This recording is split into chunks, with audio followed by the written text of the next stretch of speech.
We all ask ourselves that question, right? What is my purpose? It's this huge, universal question. But what if a really clear answer was already laid out thousands of years ago? Well, today we're diving into a fascinating discussion from an ancient text, the Śrīmad Bhagavatam, that tackles this question head-on. So yeah, let's explore this ancient answer together. Everything we're going to talk about today, it all starts with this one single, powerful question. Just imagine this. A group of brilliant sages, they're all gathered together, and they don't just ask what's good for them or for their group. No, they ask what is the absolute, ultimate good for every single person on the planet. I mean, that's a question that just echoes through time, doesn't it? It's really a question for all of us. All right, first up, the sage's ultimate question. So let's kind of set the scene here. Picture these incredible minds coming together with one profound goal, to figure out a universal principle for human happiness. Their question, which is right there in the text, it just cuts right through all the noise of our daily lives to ask what truly matters for the soul. Now, to really get the answer they came up with, we first need to get our heads around this key concept, Dharma. This word means so much more than just duty. Think of it as our essential nature, our occupation, our unique place in the grand cosmic scheme of things. And the idea here is that, yeah, we all have lots of different duties, but there's one supreme Dharma that stands above them all. And boom, here's the answer stated plain as day. The single greatest good, that supreme Dharma, is loving devotional service.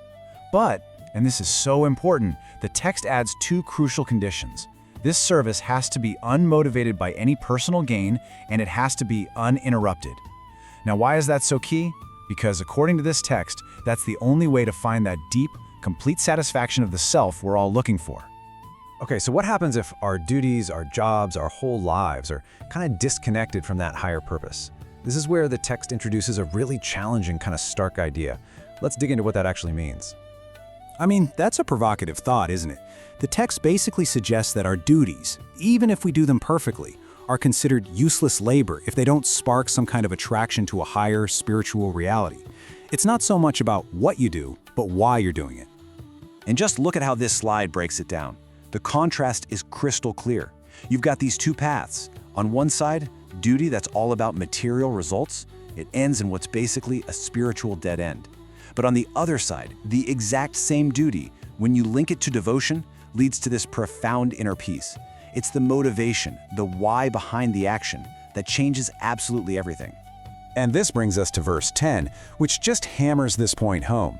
It argues that the real purpose of our life and our work isn't just to make a living so we can buy more stuff. No, the real purpose is to support one single activity, inquiry into the absolute truth. Everything else, it suggests, is secondary to that. So if that's the ultimate goal, then how in the world do we get there?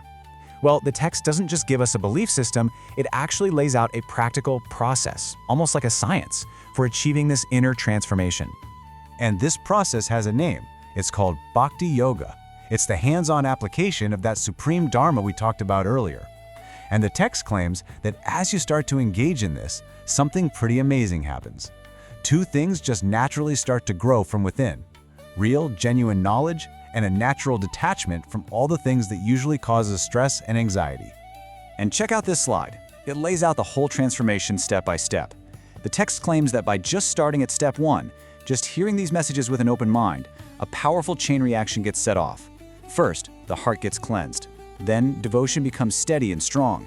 And as you can see, this leads to the mind becoming totally peaceful, which in turn cuts through all of our nagging doubts. And this right here, this is the payoff. This is the climax of that whole inner journey. The text uses this powerful language to describe a state of complete freedom from doubt. That knot in the heart, you can think of that as all our deep-seated anxieties and attachments. And the promise here is that through this process, that knot is completely pierced and all that confusion is just gone. Now, this inner peace isn't just a feeling. It's actually rooted in a really profound philosophical understanding. It's all about changing our perception, learning to see the one unifying principle that connects everything and everyone. So this ultimate reality is called the non-dual absolute truth. Non-dual basically just means it's all one thing. There's no second. But here's the really cool part. The text explains that we can perceive this one truth in 3 distinct but unified phases. It all just depends on our angle of vision. This sun analogy on the slide just makes it so easy to get. You can experience the sun as the sunshine, right? The rays that touch everything, that's called Brahman. Or you can look up and see the sun's disk in the sky, a specific source of the light. That's like the super soul, Paramatma, which is present in every heart. Or you can understand the sun planet itself, the actual source of both the orb and the rays. That's Bhagavan, the Supreme Person. 3 different aspects of one single reality. And the text gives us another amazing image to help us grasp this. Think about fire. It's one thing, right? But it looks totally different depending on what kind of wood it's burning in. Well, in the same way, the text argues that the one universal soul, the one consciousness, appears uniquely in every single living being, from the smallest ant all the way up to you and me. So, what does this all mean for our different jobs, our beliefs, our goals in life? How do we make sense of all these different paths we see in the world? Well, the text offers this stunningly simple, unifying conclusion. And here it is. This is kind of the mic drop moment. The text declares that all these different authentic paths, whether it's study, charity, yoga, philosophy, our work, they are all ultimately meant to lead to the exact same destination, understanding the Supreme. All our different dharmas, they all find their ultimate purpose in unity right here in this one single point. And that really leaves us with a final thought, something to chew on. If this ancient wisdom is suggesting that every single duty, every search for knowledge, every spiritual path is ultimately aiming for the same goal, well, how does that change the way we see our own purpose? And how does it change the way we see the purpose of everyone around us?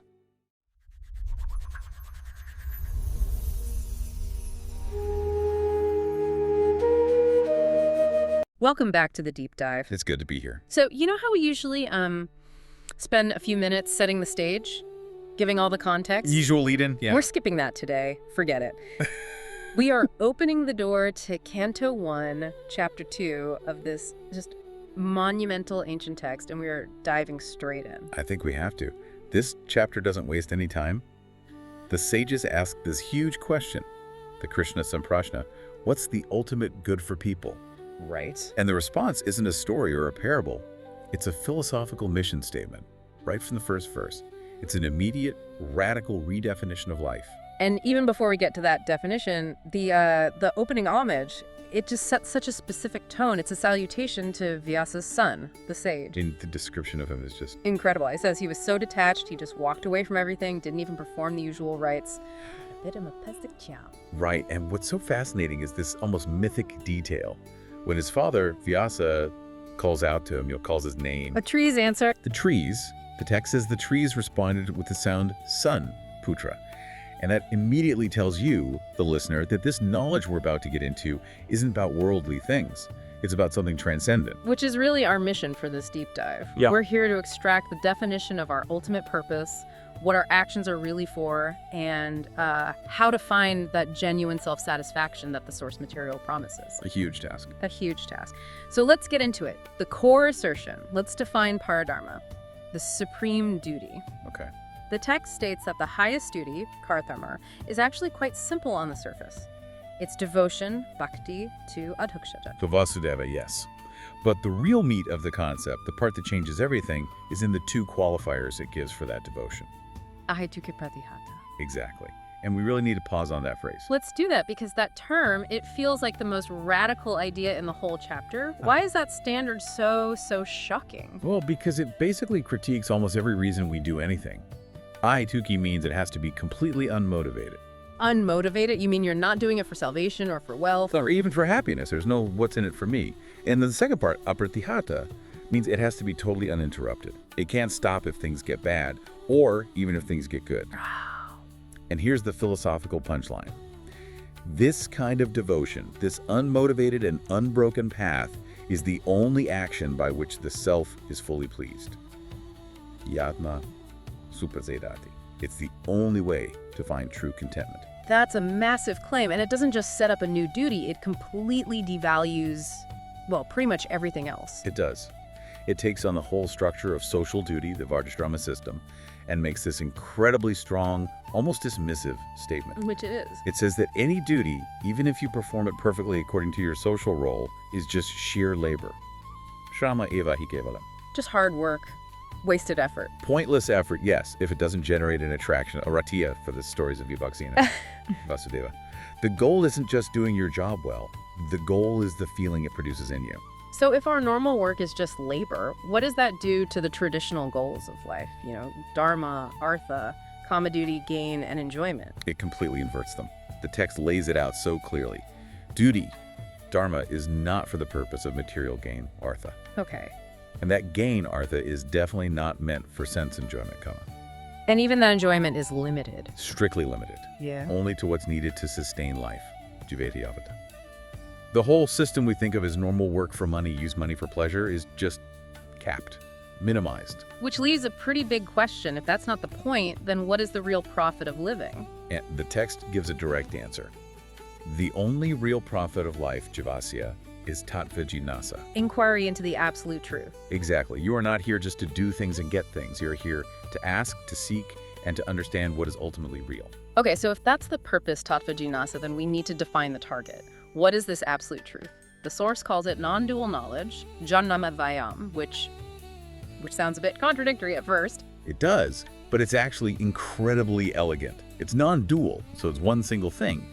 But that one thing is understood in 3 different ways. It has 3 names. Brahman, Paramoma, and Bhagavan. Right. And you might ask, hold on, if it's non-dual, how can it have 3 different aspects? Yeah. In a personal one, a localized one, and a personal one. That's exactly my question. How does it resolve that? The synthesis is beautiful. Think of it like sunlight. Brahman is the all-pervading glow, the impersonal energy, pure existence. Okay. Paramatma is like the sun's rays, the localized aspect that's inside every heart, inside every atom. I see. And Bhagavan is the sun itself, the source, the supreme person, full of all qualities and personality. They aren't 3 different truths. They are 3 ways of seeing the same single reality. Different levels of realization. Precisely. So for the sages, or for anyone to perceive this whole truth within themselves, pashanti atmani katmana, what's the actual method? What do you need to do? The text gives a 3-part recipe for your internal state. You need faith, shraddha, you need knowledge, jnana, and you need renunciation, vairagya. But those aren't just things you can decide to have. No, and that's the crucial part. They're all achieved through one specific process.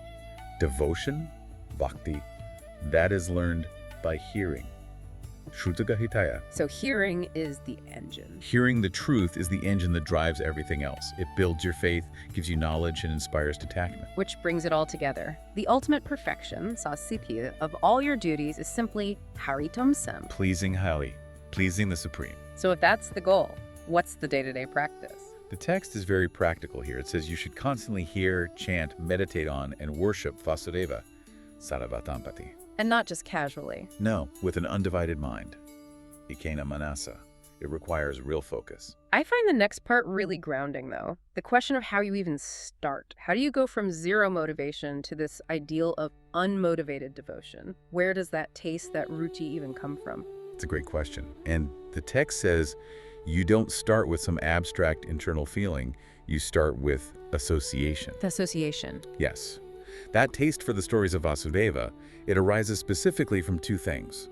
Serving great souls, Mahatsavaya, and visiting holy places, Pujatirtha. Your spiritual attraction is basically fostered by the company you keep. Okay, let's get into the internal mechanics of this. We've set up the external practice. Hear, chant, associate. But how does hearing a story turn into this huge internal shift that leads to liberation? The source describes it like an internal purification process. There's Krishna, who is celebrated by this pure hearing and chanting Kusharavan Kirtana. He actually enters the heart of a sincere listener. He enters the heart. And once there, he starts cleaning house. He begins to destroy all the inauspicious things, the obligatory that are living there. It's like a divine detergent for all the psychic junk we carry around. A systematic cleansing. And when that junk is almost all gone, that's when this steady devotion, this nahiki bhakti, can actually develop. Yes, and that is what causes the fundamental shift in your mental state. The guna shift. The guna shift. As devotion becomes steady, it starts to root out the influence of passion, rajas, and ignorance, tamas. Specifically, the text mentions lust and greed. Kamalabharayashkaye. So you're removing the mental pollutants. You are. And with those gone, your consciousness can finally settle in goodness, in sattva. And the result is the mind becomes unagitated. It becomes completely peaceful, Vāsudeva. And this is the payoff. This is what everyone is working towards. Once the mind is peaceful through this bhakti yoga, that's when real knowledge of the absolute truth finally dawns. Right. And the source gives 3 very specific, very powerful results of that vision. The 3 great liberators, let's walk through them. What's the first one? The first is emotional liberation.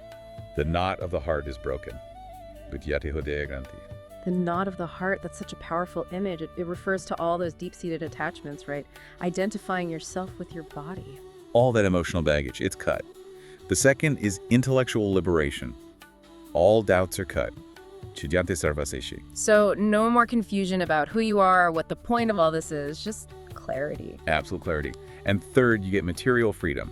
The chain of your past actions, your karma, is finished. Kayante kasya karmait. Wow. So you're freed emotionally, intellectually, and from the consequences of your past. That's total liberation. That's the trifecta. It's the ultimate goal described in the text. Now, to really grasp the scope of this supreme person, the text then zooms out to the cosmic level. It explains how this one entity manages the entire universe through the 3 qualities of nature. The prakigoya, sattva, rajas, and tamas. Goodness, passion, and ignorance. And it says the one supreme person takes on 3 different roles or names for the cosmic function. Exactly. For maintenance, he is Hori, who's associated with sattva, with goodness. For creation, he's Varinchi, associated with rajas or passion. And for destruction, he is Harda, associated with tamas, ignorance. And this framework directly leads to a hierarchy of worship, which I think is a really key point for anyone trying to figure out their path. It is. The text gives this great analogy. It says tamas leads to rajas, and rajas leads to sattva. It's like wood, smoke, and fire. The wood produces smoke. And the smoke produces fire, but the fire is what's actually useful. It gives light. In the same way, sattva is superior because it is the means to actually see Brahman. Brahmadarshanam. And this directly explains who worships whom.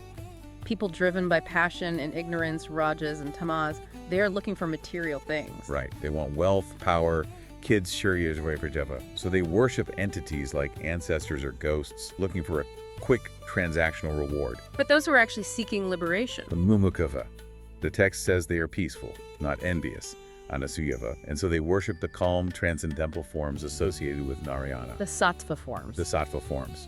Because the nature of your worship determines your final destination. And then, just to make sure there's absolutely no confusion, the source synthesizes everything. It brings it all back to one central point. It leaves 0 ambiguity.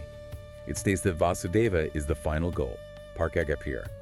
He's the ultimate focus of literally everything. Everything. The Vedas, sacrifices, Makha, yoga, all actions, kriya, knowledge, austerity, tapa, duty, dharma, it all finds its ultimate purpose in him. So finally, let's just briefly touch on this metaphysical idea of creation. The text says the Supreme created everything using his own energy, Atma Maya. An energy that is both material and spiritual at the same time, Sada Sadrupaya, which is a paradox because he himself is described as being without qualities, Agu Vibhor. Which brings us to that amazing final analogy. How can something with no qualities interact with a world full of qualities? And the text says he enters his own creation, and he appears to be many, just like a single fire can appear in many different pieces of wood. He seems to take on the qualities of the material world, but he remains completely separate and untouched by it. What a dense, just, foundational chapter. To quickly summarize our deep dive then, the text is arguing that true self-satisfaction doesn't come from chasing wealth or pleasure. It comes from this unmotivated, uninterrupted devotion to Vāsudeva. A devotion that you develop through hearing and good association. And that process purifies your mind, it cuts through emotional attachments, it ends all your intellectual confusion, and it frees you from karma. So as we close, let's go back to that last analogy. The idea of being simultaneously present in something and yet completely distinct from it. The source says the ultimate reality appears as if it's conditioned by nature, Kuteriva, but it isn't. Just like fire is one thing, but looks different depending on the wood it's burning in. So the final thought for you to mull over is this. What stands out to you about the idea that the ultimate reality is right now simultaneously present in and yet totally distinct from the physical world you see around you every day? Something to think about until our next deep dive.